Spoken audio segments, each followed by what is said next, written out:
కాకినాడ జిల్లా జగ్గంపేట డ్రైవర్స్ కాలనీలో నిరుపేదలకు ఇచ్చిన ఇళ్ల స్థలాల పట్టాలను రద్దు చేసి పార్టీ కార్యకర్తలకు ఇచ్చారని ఆరోపిస్తూ తహసీల్దార్ కార్యాలయం దగ్గర బాధితులు ధర్నా నిర్వహించారు. 2010వ సంవత్సరంలో పట్టాలు మంజూరు చేసి మౌలిక సదుపాయాలు కల్పించలేదని, కానీ ఇప్పుడు ఇళ్లు నిర్మించుకోలేదనే కారణంతో పట్టాలు రద్దు చేశామని అధికారులు ప్రకటించడం ఎంతవరకు సమంజసమని బాధితులు ఆపారు. ఇప్పటికైనా ఎవరి పట్టాలు వారికి ఇవ్వాలని డిమాండ్ చేశారు.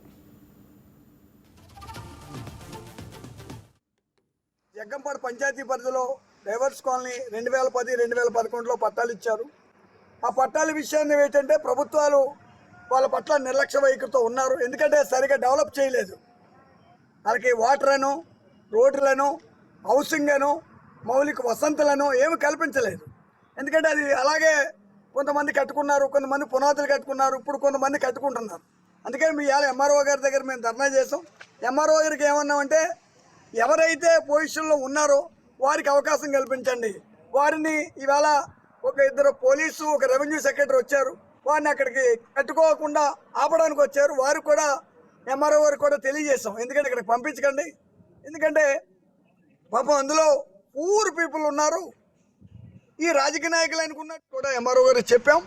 వారు ఎవరైతే 2011లో పట్టాలు ఇచ్చారో వారు ఎవరిని తొలగించకుండా, ఎందుకంటే భారతదేశ వ్యాప్తంగా కొనుగోలు అమ్మకాలు అన్ని చోట్ల ఉంటాయి.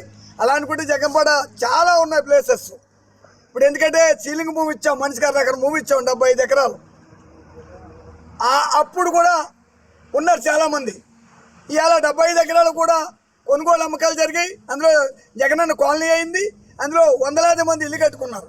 అలా కొనుగోలు అమ్మకాలు అనేది ఎక్కడా లేకపోలేదు. నెహ్రూ గారి కాలనీ ఉంది, నెహ్రూ గారి పేరు మీద ఉన్న కాలనీ ఉంది, అది కూడా కొనుగోలు అమ్మకాల్లో ఉన్నాయి. అమ్మకాలు కొనుగోలు లేని ఎక్కడా లేదు. ఇందులో పేదవాళ్ళు కొనుక్కున్నారు.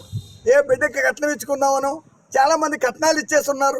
ఆ కట్నాలు ఇచ్చిన తీసుకున్న అల్లుళ్ళు కాపరాలు వదిలేస్తాను బెదిరిస్తున్నారు. ఇప్పుడు వాళ్ళ కన్నీళ్ళు ఉన్నాయి. అందులో కన్నీళ్ళు ఉన్నాయి కాబట్టి ఎవరైనా మానవత్వంతో, సామాజిక దృక్పథంతో, సామాజిక ఆలోచనతో, సామాజిక లక్ష్యంతో, సోషలిస్ట్ భావాలతో వారిని వారిగా వదిలేసి వారిని డెవలప్ చేయాలని ఆంధ్రప్రదేశ్ రైతు కూలీ సంఘం డిమాండ్. కాకినాడ జిల్లా జగ్గంపేట పంచాయతీ పరిధిలో డ్రైవర్స్ కాలనీ